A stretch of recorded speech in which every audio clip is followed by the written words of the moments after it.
welcome to another episode of Not Your Grandma's Opera. Today I'm going to basically show you kind of what it takes to learn an opera role per se. I'm not going to do the whole opera today, don't worry about that. I'm only going to do a scene. Everybody kind of does this a little bit differently. I like to start with translation. I find that it helps with my memory and my learning process.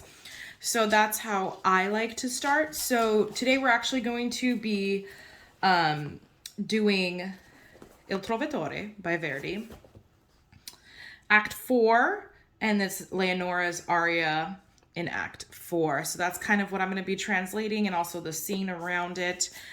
And yeah, so I hope you get a kind of glimpse of what we have to do in order to prepare for this. I have my laptop kind of set up right here. That's going to be, I have my Nico Castel set up there so I can kind of translate. Nico Castel is like the translator of opera singers. We just always use his stuff. It's really well translated, so. But yeah, so here we go. And yeah, this should be interesting. Okay, we have arrived. Here is the tower. As you can see, I already have my part highlighted in the pink. That's Leonora. I didn't video me highlighting because I'm pretty sure that's self-explanatory. It's the tower. I tend to talk to myself a little bit. Where the streets prisoners moan.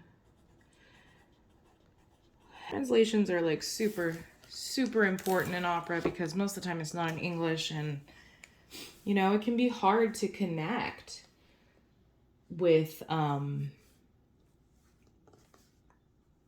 what you're trying to say and the message that you're getting off if you don't speak the language. And so translation is really super important. Hopefully there's a lot of repeating here. That's what it tends to be with arias.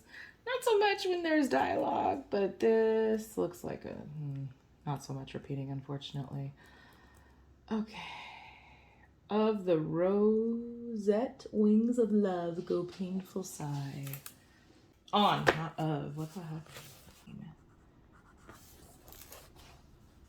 Maybe I just have big handwriting.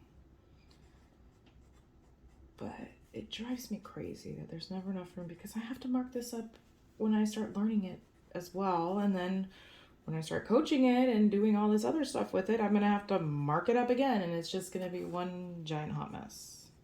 A breath of hope wafted into the room. But don't tell him imprudently the sufferings of my heart. Okay, now this is all repeated stuff, which is great because that means... So now we have some chorus of monks. Mercy on the soul already near. It's important to also translate other people's lines, whether it's chorus, who you're talking to, whatever. If you're not talking to them, you know, as long as if you're in the scene, I mean, you should really be translating the whole opera, just because you need to know what to react to as well. You know, just because you're not saying it does not mean that you're not performing it. Okay, Manrico comes in. He's in the tower, apparently. Ah, how death always is slow in coming. If you haven't figured it out now, everybody dies. Funny story, before I discovered the Nico Castel, I used to Google Translate this.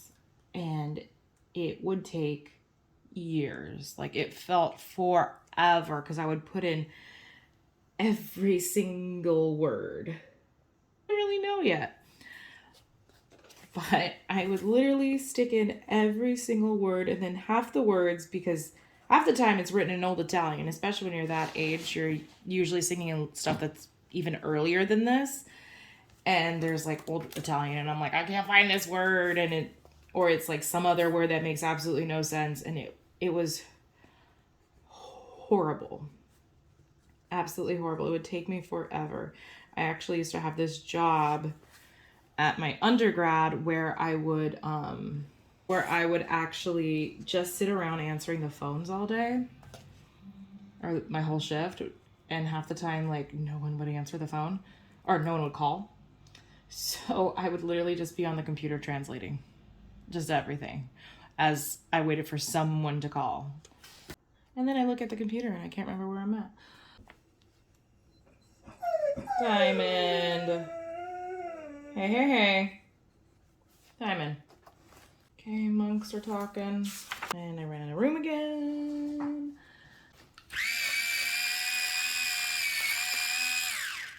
So yeah, the next step, which it will be in a different video, I will show how I really kind of get the Italian into my mouth.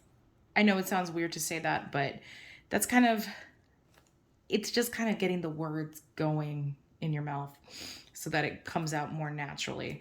And I will show how I do that. Please like, share, and subscribe.